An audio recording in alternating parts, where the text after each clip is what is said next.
గారికి వందనాలు తెలియజేస్తున్నాను. యెషయా గ్రంథంలో 53వ 5వ వచనాన్ని మన అతిక్రమములను బట్టి ఆయన గాయపరచబడెను, మన దోషములను బట్టి నలగగొట్టబడెను, మన సమాధానార్థమైన శిక్ష అతని మీద పడెను. అతడు పొందిన దెబ్బల చేత మనకు స్వస్థత కలుగుచున్నది.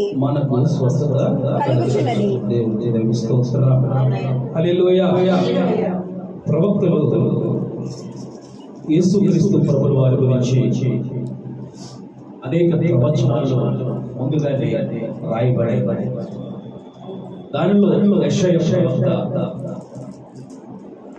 సమాధానం గురించి, యేసులో ఉన్న సమాధానం గురించి, యేసయ్యలో ఉన్న సమాధానం గురించి 53వ అధ్యాయంలో 5వ వచనంలో రాస్తున్నాడు. సమానార్థమైన శిక్ష ఆయన సిలువలో భరించాడు. మనకు సమాధానం కలుగు చేయడానికి ఆయన సిలువలకు ఎక్కేశాడు. సమాధానం అంటే ఏంటి? సమాధానం లేకపోవడానికి కారణాలు ఏంటి? సమాధానం ఎక్కడ ఉంటుంది? ఎక్కడ దొరుకుతుంది సమాధానం? ఏం చేస్తే సమాధానం ఈ రోజున మనకు దొరుకుతారు? యేసు ప్రభువు వారు కొండ మీద ప్రసంగం చేస్తున్న దినాల్లో ఆయన నోటి నుండి వచ్చిన మాట అంటే సమాధానపరచువారు ధన్యులు, వారు దేవుని చూస్తారు కదా, దేవుని కుమారుడు అనబడతారు. దేవుని స్తోత్రం చెప్పండి. హల్లెలూయా. సమాధానపరచువారు ధన్యులు, వారు దేవుని కుమారుడు అనబడతారంట. ఈయన యేసుక్రీస్తు ప్రభుల వారు దేవుని కుమారుడు, దేవుని స్వరూపమున పుట్టిన కుమారుడు కనుక ఆయన మన సమానార్థమైన బలిని, ఆ శిక్ష బలిని ఆ గొల్గొతా కొండలో అర్పించేసి ఆ సమాధానాన్ని మనకు చేశాడు. కానీ ఈ రోజున సమాధానము ఎవరికి లేదు. సమాధానం అనేది చాలా పొదువైపోయింది. సమాధానం ఎక్కడ దొరకదు. ఎలా లేకపోతే అసమాధానం, పీస్ ఆఫ్ మైండ్ అనేది ఎవరికి దొరకట్లేదు. చక్కని గృహాలు మనం కట్టుకుంటాం, చక్కని ఎంతో లక్షలు వెలపెట్టి మంచి గృహాలను మనము నిర్మించుకుంటాం. మనకు కావలసినట్టుగా వాటి డిజైన్ చేసుకుంటాం. దాంట్లో కావలసిన మంచి ఫర్నిచర్ కూడా, మంచి విలువైన వాటితో గృహాన్ని కూడా నింపేస్తాం. కానీ ఆ గృహంలో నిద్ర పట్టదు. ఆ గృహంలో కనీసము ఒక కొన్ని గంటలు కూడా నువ్వు మనశ్శాంతిగా పడుకోలేవు. కొన్ని క్షణాలు కూడా నువ్వు ప్రశాంతంగా ఉండలేవు. లక్షల పెట్టి కట్టే కష్టపడి, కానీ ఆ గృహంలో ఉండడానికి ఆ పీస్ ఆఫ్ మైండ్ అనేది మనకు ఉండట్లేదు. చాలా మంది ఉండట్లేదు. స్లీపింగ్ ప్రాబ్లం, నిద్ర పట్టలేకపోవడం. చదువు వారు సహితం మంచి మంచిగా చదివి ఉద్యోగం వరకు వెయిట్ చేస్తున్న వారు, అయ్యో తెల్లంటే ఏ విధంగా కాంపిటీషన్ ఉండదు, ఏ విధంగా నేను ఉద్యోగంలో ముందుకు వెళ్ళాలో, ఎలా కాంపిటీషన్ నేను పోరాడాలో, ఎంతమందితో పోటీ పడుతుందో, నాకు ఉద్యోగం వస్తుందా రాదా, అయితే నేను ఓడిపోతానా, నా మార్కులు కట్ ఆఫ్ లో లోయెస్ట్ వచ్చేస్తుందా, ర్యాంక్ రాకుండా ఓడిపోతా అని వాడి కూడా సమాధానం ఉంటే కలవడాలి. భూమి మీద ఉన్న ప్రతి మనిషికి, చిన్న పిల్లవాడి కానించి వాడికి స్కూల్కి వెళ్ళకపోతే ఆ టీచర్ కూడా వాడికి కలవరమే. అక్కడి నుంచి మొదలు పెడితే ముసలివాడయ్యి చనిపోయాడంటే వరకు వాడికి కలవరాలు లేవా? సమాధానం ఉందా? సమాధానం మీద ఉండలేదు. కానీ నా ప్రభువు అంటున్నాడు, నా సమాధానం మీకు అనుగ్రహిస్తున్నాను. దేవునికి స్తోత్రం. హల్లెలూయా. నా సమాధానాన్ని మీకు ఇస్తున్నాను.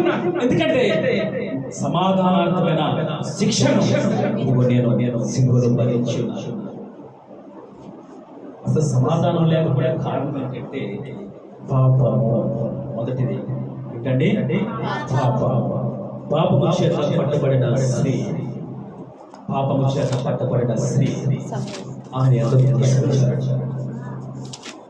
పాపము చేత పట్టబడి అనేక మంది చేత నిందలు, హేళనలు, భయంకరంగా సమాజం వెలివేసి నీచరాలుగా తీర్చబడుతున్న ఆవిడను, ఆ స్త్రీని ప్రభు ముందు తీసుకొచ్చారు.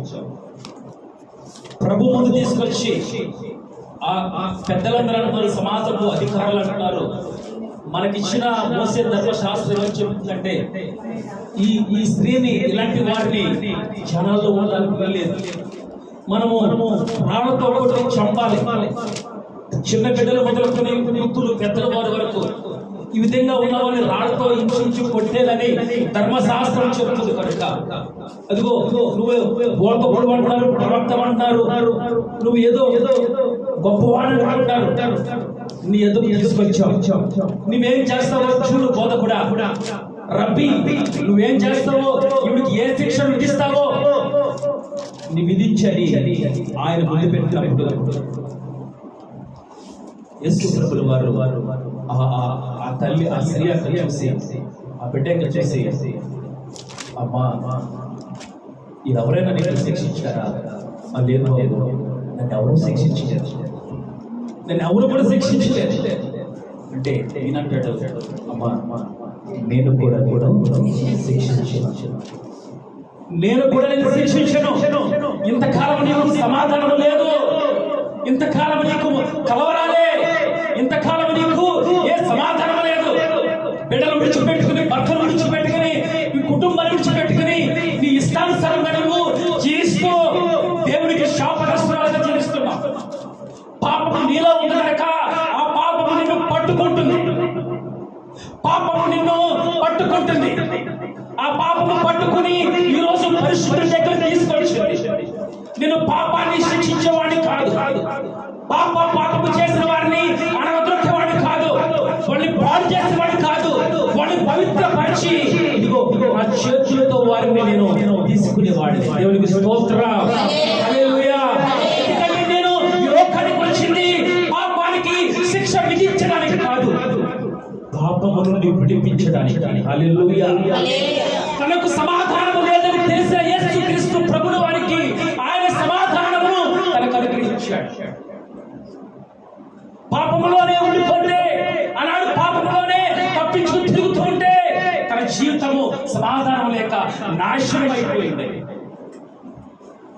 కానీ యేసు ప్రభువు వారి దగ్గరికి వచ్చి, యేసు ప్రభువు వారి దగ్గరికి వచ్చి ఎందుకు వచ్చిందో తెలియదు, ఎవరు తీసుకొచ్చారో కబురు వచ్చేసారు. దుష్టుడు తమరకుండానే పారిపోతాడు. తెలుసా, సామెత గ్రంథంలో ఉంది, దుష్టుడు ఎవరు తమరకుండానే వాడు పారిపోతాడు. ఇతను ఆ తల్లి యేసు ప్రభువు వారి వచ్చింది. ఆయనకు ఏమీ అడగలేదు, కానీ ఏమి చెప్పలేదు, కానీ ఆయన సమాధానమును మనకు అనుగ్రహించాడు. ఆ సమాధానమును పొందుకొని కుటుంబానికి వెళ్ళిపోయింది. పాపము చేస్తున్న వారికి, పాపములో ఉన్నవారికి, లోకములో ఉన్న వారికి, లోకపు వేషాలు కలిగిన వారికి, లోకభోగములను అనుభవిస్తున్న వారికి, లోకములో తిరుగులాడుతున్న వారికి, కుటుంబాలను పాడు చేస్తున్న వారికి, దుష్ట మనస్సు గల వారికి, దుష్ట ఆలోచన గల వారికి, దుష్ట తలంపులు గల వారికి సమాధానము ఉండదు. పాపము చేయు వారికి, పాపము చేత బంధింపబడిన వారికి, పాపములోనే ఆనందిస్తున్న వారికి, పాపాన్నే స్వాభావికముగా తన హృదయంలో, తన తలంపులో నెరవేరుస్తున్న వారికి సమాధానము ఉండదు అని ఈ పాపము చేత పట్టబడిన స్త్రీ హెచ్చరిక చేస్తుంది. తనకు సమాధానం లేదు, కానీ ప్రభు ఎదురు వచ్చింది, సమాధానాన్ని పొందుకొని వెళ్ళిపోయింది. రెండవ స్త్రీ 12 సంవత్సరాల నుండి భయంకరమైన, చూడండి ఆ వాక్యాన్ని ఇస్తాను, మార్కు సువార్త 5వ అధ్యాయం 34వ వచనం. అందుకైన కుమారి నీ విశ్వాసము నిన్ను స్వస్థపరిచెను కుమారి నీ విశ్వాసము స్వస్థపరిచెను సమాధానము గలదానివై పొమ్ము సమాధానం కలిగిన దానివై పొమ్ము పొమ్ము నీ బాధ నివారణై నీకు స్వస్థత కలుగును గాక అని ఆమెతో చెప్పెను అని ఆమెతో చెప్పాను. ఇదంతా మనం చాలా చదువుల వారు అంటాం. ఈ వాక్యాన్ని చాలా సార్లు మనం ఎరిగిన ఉన్నాం. 12 సంవత్సరాల నుండి భయంకరమైన వ్యాధి కలిగిన ఒక స్త్రీ సమాధానం బిడ్డలు విడిచిపెట్టుకుని భర్త విడిచిపెట్టుకుని ఆ కుటుంబము ఆ వెలివేయబడి కుటుంబములకు దూరముగా ఉండి ఆ ఊరి వెలుపల పడవేయబడి నిందించబడుతూ ఆ ధర్మశాస్త్రం ఏమంటుందంటే ఇలాంటి వారిని సమాజంలో తిరగడానికి లేదు, కుటుంబములతో ఉండడానికి లేదు, కుటుంబం మధ్య తిరగడానికి లేదు, బంధువులతో ఈ సాంగత్యం కలిగి ఉండడానికి లేదు.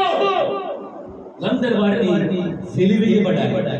ఊరు వెలుపల కుష్టు రోగుల్ని, ఇలాంటి పాపం చేసిన వారిని, రెండు రోగము కలిగిన వారిని ధర్మశాస్త్రం ఏమంటుందంటే ఊరు బయట పడవేయండి.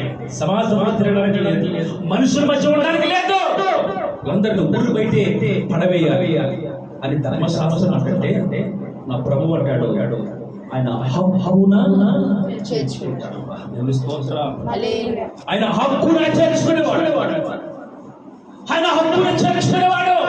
ధర్మశాస్త్రం అంటుందంటే కథలు రాసిన ఆ వాక్యం అంటుందంటే అందరినీ కూడా ఊరు బయట పడవేయండి, వెలువేయండి, బయట విసర్జించండి అంటే ఆ దేవుడు పెద్ద కుప్పల మీద ఉన్న వారిని తీసుకొచ్చి సింహాసనమును ఎక్కించగల సర్వశక్తుడై ఉన్నాడు. దేవునికి స్తోత్రం కలుగును గాక. హల్లెలూయా. స్త్రీ 12 సంవత్సరాల నుండి అనుకున్న ధనవంతో కూడా వృధాపరుచుకుని డాక్టర్ల దగ్గరికి వెళ్ళి మంచి వైద్యాలు చేయించుకుని మంచి ఆ రోగ నివారణను కావటం లేదు. ఎన్ని డబ్బులు వెచ్చించి ఆ రోగాన్ని కంట్రోల్ చేయాలనుకున్నా ఆ వైద్యము ఆ రోగానికి సరిపోయింది. తనకున్న డబ్బులన్నీ కూడా అయిపోయినాయి. తనకున్న ఆస్తి కూడా ఆ రోగానికి ఖర్చు పెట్టేసింది. ఆ బాధ నివారణ కావట్లేదు. తన భర్త చూసి ఇతను నాకు పనికిరాదు, ఈవిడ నాకు ఉపయోగపడదు, ఈవిడనేమో విడిచిపెడతానని విడిచిపెట్టి బిడ్డలను కూడా దూరపరుచుకొని ఈవిడను వెలివేశాడు, ఈవిడను విడిచిపెట్టేశాడు. అసలు తన ఇష్టానుసారంగా జీవిస్తూ ఉన్నాడు. దీనిని విడిచిపెట్టేసి తన భోగముల వైపు తిరుగులాడుతూ ఉన్నాడు. దీనికి సమాధానం లేదు, తన కుటుంబంలో కూడా సమాధానం లేదు, తన భర్తకు సమాధానం లేదు, తన బిడ్డలకు సమాధానం లేదు, ఆ గ్రామంలో కూడా సమాధానం లేదు. ఎందుకంటే ఆ రోగము కలిగిన స్త్రీ వస్తే ఏం జరుగుతుందో, మనకెక్కడ అడిగిపోతుందో, మనం ఎక్కడ ఆ ముఖాన్ని చూడవలసి వస్తుందో, ఆ ముఖాన్ని చూసి ఆ దరిద్రాన్ని మనం ఎక్కడ భరించవలసి వస్తుందని వాళ్ళకు కూడా సమాధానం లేదు. కలవరాల మధ్య ఆ గ్రామము ఆ కుటుంబము ఉంటుంది. ఈ బిడ్డ ఈ స్త్రీ అన్ని సంవత్సరముల నుంచి ఎన్నో ఇబ్బందులు పడుతూ యేసయ్య మాటలు విన్నదండి. యేసయ్య గురించి తెలుసుకున్నది. తన బాధను నివారణ చేయగలవాడు, తన స్వస్థపరచగలవాడు, తనను సృష్టించేవాడు, ఏ వ్యాధులైనా నయము చేయగల శక్తి యేసయ్యలో ఉన్నది. యేసయ్య మాత్రమే ఆ యొక్క రోగాన్ని నయం చేయగలవాడని ఎరిగి ఆయన ముందుకు రావడానికి కూడా ధైర్యం సమాజంలో వెలివేస్తున్నప్పుడు, కుటుంబంపై వెలివేస్తున్నప్పుడు ఎవరి ముందు తన ముఖమును చూపించుకోగలరు, ఎవరి ముందు కూడా తన ముఖాన్ని చూపించుకోలేదు. కనుక ఆ యేసయ్య వెనుకాల వచ్చి ఆయన వస్త్రపు చెంగును అలా బాగుందంట. ఎప్పుడైతే ఆయన వస్త్రపు చెంగును అలా ఉందో ఆ వాక్యం చదవండి. వెంటనే ఆమె రక్తధార కట్టెను గనుక ఆయన ప్రభావం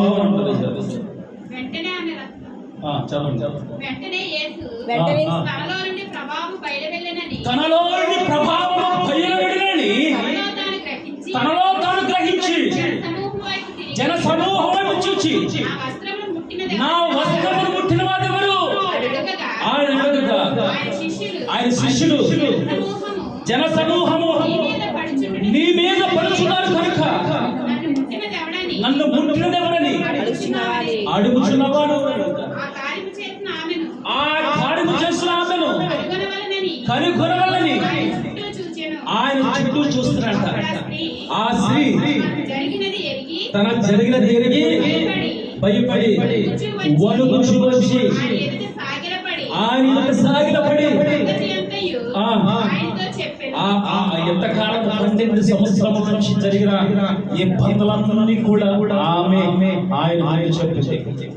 ఎవరి ముందు మనము చెబితే మన బాధలు నివారణమైతాయో, ఎవరి ముందు మోకరించి మనం ప్రార్థిస్తే మన శాపములు, మన రోగములు, మనకున్న దుస్థితి, ఆ యొక్క ఈ బాధలు ఎవరి ముందు మనం మోకరించి ప్రార్థిస్తే పోతాయో ఆయన ముందుకు వచ్చి నిలబడిందండి. ఆయన ముందు వచ్చి ఈ 12 సంవత్సరాల నుంచి, ఎంతో లాంగ్ టైం నుంచి తన పడుతున్న ఇబ్బంది అంతా కూడా యేసయ్య ముందు చెప్పినప్పుడు యేసయ్య అనుకున్నాడు తనకు సమాధానము పొందువైనది, తనకు సమాధానము పొందువైనది కనుక, ఎన్నో ఇబ్బందులు పడుతుంది కనుక నా కుమార్తెకు నేను సమాధానము ఇవ్వాలి, తనకు సమాధానం అనుగ్రహించాలి అని చదువు మరొకటి ఉంటుంది. అందుకు ఆయన కుమారి నీ విశ్వాసమును స్వస్థపరచు, సమాధానము కలదానివై వెళ్ళు, నీ బాధ నివారణ అయినది. దేవునికి స్తోత్రం కలుగును గాక. హల్లెలూయా. బిడ్డకు సమాధానం లేదండి. సంవత్సరం కాదు, 2 సంవత్సరములు కాదు, 12 సంవత్సరాలు.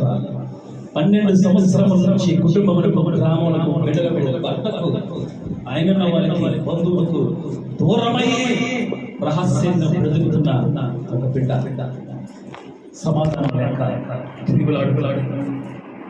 మరి ఆ సమాధానం కొరకు అనేకమైన, ఆ రోజుల్లోనే అనేకమైన ఈ యొక్క మంత్ర తంత్రాలకు సంబంధించిన వాటిని ఎన్నో ఉన్నాయి. ఆ మంత్ర తంత్ర శాస్త్రానికి సంబంధించిన అనేకమైన ప్రావీణ్యం పొందిన వారు ఉన్నారు. వాళ్ళ ముందుకు కూడా వెళ్ళింది స్త్రీ. అనేకమైన ఆ వైద్యాన్ని నివారణ చేయడానికి అనేక ప్రయత్నాలు కూడా చేసేసింది. అనేకమైన ప్రయత్నాలు చేసేసి తనకున్న ఆ ధనవంతు కూడా ఖర్చు పెట్టేసుకుంది. ఆ వ్యాధి కంట్రోల్ కావట్లేదని, ఆ వ్యాధి ఇంకా కంట్రోల్ కావట్లేదని తన భర్తలు, తన బంధువులను విడిచిపెట్టేసి నీ చావేదో చావు, నీ బ్రతుకేదో బ్రతుకో, ఇంకా నీకు మాకు సంబంధం లేదు అని విడిచిపెట్టి ఊరు బయట పడవేసి తనను పట్టించుకునే వారు కూడా లేరు, తన దగ్గర తీసుకునే వారు కూడా లేరు. కానీ నా ప్రభువు మాత్రము తన మీద దృష్టి ఉంచాడు. మనుషులు విసర్జించిన వారిని, మనుషులు వెలివేసిన వారిని, మనుషులు లెక్క చేయని వారిని, మనుషులు పట్టించుకుని వారిని నా ప్రభు పట్టించుకునే వాడి ఉన్నాడు. దేవునికి స్తోత్రం. హల్లెలూయా. ఎందుకంటే ఈ లోకంలో మనుషుల జ్ఞానము వెర్రితనము, వెర్రి వారిని దేవుడు జ్ఞానవంతులుగా చేయగలవాడు, బలహీనులను దేవుడు బలవంతులుగా చేయగలవాడు. ఎందుకంటే నేను బలవంతుడు కదా, శక్తివంతుడు కదా అనుకుంటావేమో, ఒక్క నిమిషం మాటలో నువ్వు బలహీనుడైపోతావు. నా దేవుని యొక్క మాట నువ్వు కృంగి బలహీనుడైనప్పుడు నా దేవుడు నీకు శక్తినిచ్చి నేను బలవంతులుగా చేయగల సమర్థుడై ఉన్నాడు. నేను ప్రకటిస్తున్నా నజరేయుడైన యేసుక్రీస్తు. దేవునికి స్తోత్రం. హల్లెలూయా. ఆ స్త్రీ అన్ని ఇబ్బందులు పడి ఆ రోగం వచ్చేద సమాధానం లేక ఉన్నప్పుడు యేసయ్య వద్దకు వచ్చి సమాధానాన్ని పొంది, సమాధానాన్ని పొంది. ఇంకొక స్త్రీ ఉంది.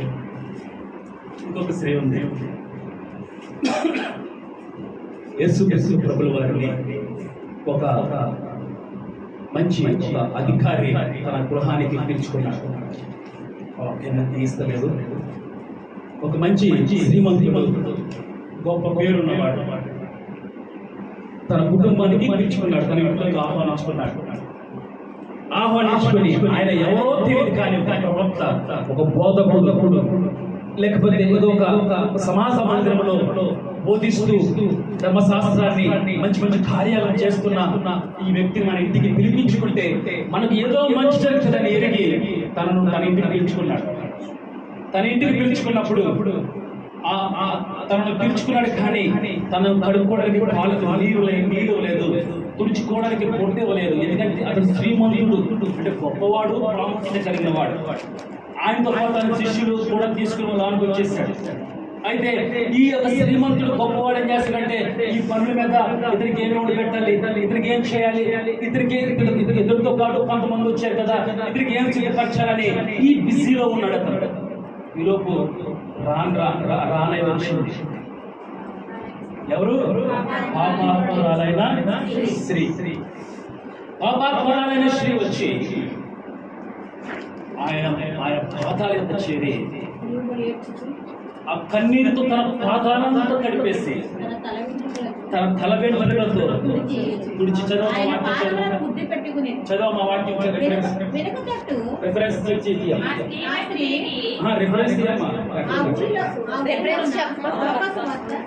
లోక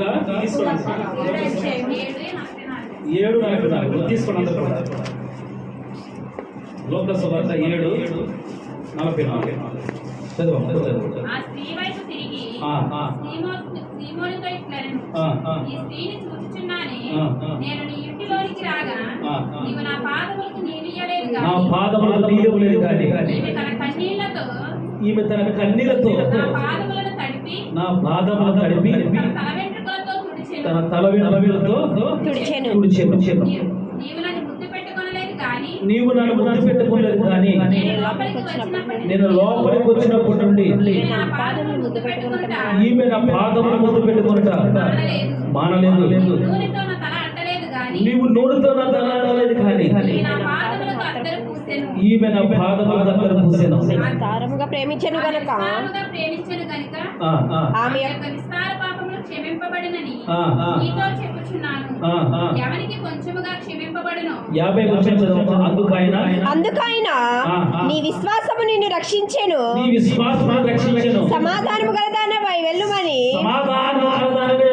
ఆ స్త్రీతో చెప్పెను. చదివిస్తలేదు కానీ ఇక్కడ ఒక స్త్రీ ఉంది, తనకు కూడా సమాధానం లేదు.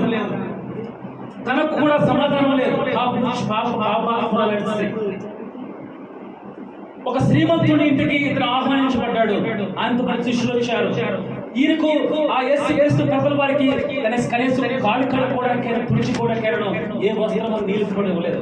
వచ్చాడు, అని కూర్చోబెట్టుకుంటే ఆయన కూర్చున్నాడు. ఈ లోపు ఒక స్త్రీ వచ్చి తన కన్నీళ్లతో తన పాదాలంతా కూడా తడిపేసి తన తల వెంట్రుకలతోటి ఆయన పాదాలను తుడుస్తుందంట. ఇది చూసిన ఆ యొక్క శ్రీమంతుడు, ఆ యొక్క గొప్పవాడు ఏమంటే, ఏంటి ఇతను ప్రవక్త కాదా? ఇతను ప్రవక్త అయితే ఎందుకు ఆవిడ తన కాలువలు కూర్చోబెట్టుకుంటాడు? తన కన్నీళ్లను తన పాదాల మీద కారిపించుకొని ఎందుకు తన తల వెంట్రుకలతో ఎందుకు తెప్పించుకుంటున్నాడు? ఏం చేయాలి? వాళ్ళతో బయటికి పండేయాలి. ఏం చేయాలి? ఇలాంటి వాడిని బయటికి రానివ్వకూడదు, ఇంట్లో రానివ్వకూడదు. ఎందుకు ఇతను ఇలాంటి పనులు చేస్తున్నాడు? ఎందుకు ఇతను ఇలాంటి కార్యం చేసి మనందరినీ బ్లేమ్ చేస్తున్నాడు, అవమానిస్తున్నాడని అతను మనస్సులో అనుకుంటున్నప్పుడు ప్రభు ఏమన్నా తెలుసా? ఇదిగో పాపమును క్షమించడానికి భూమి మీద మనిషి కుమారునికి అధికారం కలదు. ఆ శ్రీమంతుడు ఏమంటాడంటే, పాపమును క్షమించాలంటే దేవుడు మాత్రమే క్షమించాలి. పాపమును క్షమించడానికి దేవుడు మాత్రమే అధికారం ఉంది. ఈయనకి ఎవరిచ్చిన అధికారము? ఈయనకి ఎక్కడి అధికారం అంటే, యేసు ప్రభు అంటాడు, భూమి మీద మనిషి కుమారునికి పాపమును క్షమించడానికి అధికారం కలదని తెలుసుకోవడానికి ఆ స్త్రీతో అంటాడు, అమ్మా నీ పాపములు క్షమించబడ్డాయి, నువ్వు సమాధానం కలదనివే, వెళ్ళు. ఆ స్త్రీ కూడా సమాధానం లేదు. దేవుడు ఆ స్త్రీకి కూడా సమాధానమును అనుగ్రహించాడు. యేసుక్రీస్తు ప్రభువు వారు తన శిష్యులను అందరికీ వెళ్ళమని పంపించి ఈయన సముద్రం మీద ఈయన ఆ యొక్క నావలో ఆమర పడుకుని అద్దరికి వెళ్ళడానికి ప్రయాణమైనప్పుడు ఆ యొక్క నావలో ఏమొచ్చినట్టు తుఫాను వచ్చేస్తుంది. ఈ గాలి వాన సుడిగాలులు వేస్తున్నాయి. ఈయన ఆమరలో నిద్రిస్తూ ఉన్నాడు. ఈ శిష్యులు కలవరపడిపోతున్నారు. ఈయన ఆడుతూ ఉన్నాడు, యేసు ప్రభువు ఆడుతూ ఉన్నాడు. ఈయన ఇన్ని అద్భుతాలు చేసిన దేవుడు ఈ సముద్రాన్ని ఈ సముద్రం మీద వస్తున్న అలజడిని గద్దించాడా అని విశ్వాసం కూడా లేదు. ఇలాంటంటే ప్రాణ భయంతో కలవరంగా నిండిపోయి ఉన్నారు. ఈయనేమో సమాధానంగా ఆ యొక్క నావ మధ్యలో ఆమర అంటే ఆ ఆ నావలో ఆమర అంటే అది ప్రమాదం కలిగిన స్థలం అంటారు. ఆమరం ఏదైనా వాడు పరం మునిగిపోతే ముందుగా మునిగిపోయేది ఏంటో తెలుసా? ఈ ఆమరే. కానీ ఆ స్థలంలో ఉన్నాడు యేసు ప్రభు. వీళ్ళందరూ ఎక్కడ ఉన్నారంటే సేఫ్ ఉన్న ప్లేస్ లో ఉన్నారు. కానీ వీళ్ళందరూ ఏం చేస్తారు? సమాధానం లేదు. ఆయన దగ్గర లేపుతున్నాడు, ప్రభువా నేను నశించిపోతున్నాను, ప్రభువా నేను నశించిపోతున్నాను, ప్రభువా దేవుని కుమారుడా, దావీదు కుమారుడా, మేము నశించిపోతున్నాం. నీకు చింత లేదా? నువ్వు చింత లేకుండా ఎందుకలా తిరిగిపోతున్నావు? నువ్వు చింతించలేదా మా కొరకు? ఇక మేము నశించిపోతున్నాము, ప్రాణాన్ని గుప్పులో పెట్టుకుని ఉంటున్నాం. నీకు చింత లేదా అంటే వెంటనే వాళ్ళ వైపు చూశాడు. వెంటనే వాళ్ళ వైపు చూశాడు ప్రభు. వెంటనే వాళ్ళ వైపు చూసి ఆ గాలిని, సముద్రాన్ని, ఈ యొక్క పరిస్థితులన్నిటిని కూడా నిర్మలం చేశాడు. యేసయ్య ఉన్న గృహంలో, యేసయ్య ఉన్న నావలో, యేసయ్య ఉన్న కుటుంబంలో, యేసయ్య ఉన్న జీవితంలో సమాధానం ఉంటుంది. యేసయ్య ఎవరి కుటుంబంలో ఉంటాడో, ఎవరి గృహంలో ఉంటాడో, ఎవరి వ్యక్తిగత జీవితంలో ఉంటాడో వారికి సమాధానం ఉంటుంది. లోకం వైపు తిరుగుతున్న వారికి, లోకపు అలవాట్ల వైపు వెళుతున్న వారికి సమాధానం ఉండదు. రోగంలో ఉన్న వారికి ఉండదు. రోగస్తులు ఉన్న కుటుంబంలో సమాధానం ఉండదు. పాపము చేత పీడిపబడిన వారికి, ఆ పాపంలో ఏలుబడి చేస్తున్న వారికి సమాధానం ఉండదు. కష్టాల్లో ఉన్న వారికి సమాధానం ఉండదు.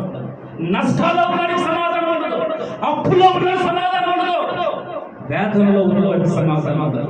అందుకే మన వేదనలు, మన బాధలు, మన కష్టాలు అన్నింటినీ దేవుడు నాట్యముగా మార్చివేయబడి దినాలు త్వరలోనే రాబోతున్నాయని విశ్వాసంతో మీరు ఆత్మీయ నేత్రాలను చూడండి. దేవునికి స్తోత్రం, హల్లెలూయా. ఎందుకంటే మన సమానార్థమైన శిక్షను ఆయన సిలువలో భరించేశాడు.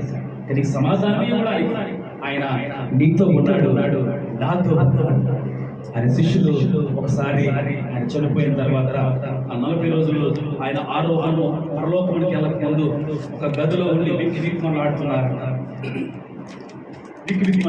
భయంతో ఉన్నారు. ఎక్కడ వచ్చి ఆ రోమా సామ్రాజ్యం వారు వచ్చి ఆయన ఎక్కడ చంపేస్తారు, ఆ ఏసైని చంపేశారు, ఏసైని చంపేశారు, మమ్మల్ని చంపేస్తారు అని భయంతో కలవరాల మధ్య ఉన్నప్పుడు, కలవరాల మధ్య తలుపు వేసుకుని ఒక రూమ్లో కిరిసి ఉండి భయంతో ఉన్నప్పుడు వాళ్ళ మధ్యకు యేసయ్య ఆ పునరుద్ధానపు శక్తుల మధ్యకి వెళ్ళి అన్నాడైనా, నా సమాధానం అనుగ్రహిస్తున్నాను, నా సమాధానం అనుగ్రహిస్తున్నాను, నా పీస్ ఆఫ్ మైండ్ నీకు అనుగ్రహిస్తున్నా. ఇదిగో ఇంతకాలం నీకు సమాధానం లేదు, ఏదో కలవరాల మధ్య మీరున్నారు. ఇక మీకు ఆ కలవరాలు కాదు, సమాధానం నీకు అనుగ్రహిస్తున్నా, నా సమాధానం నీకు అనుగ్రహిస్తున్నానని చెప్పి వాళ్ళ మీద ఊది పరిశుద్ధాత్మను పొందుకోండి దేవుడు వారికి శిష్యులకు చెప్పి ఉన్నాడు.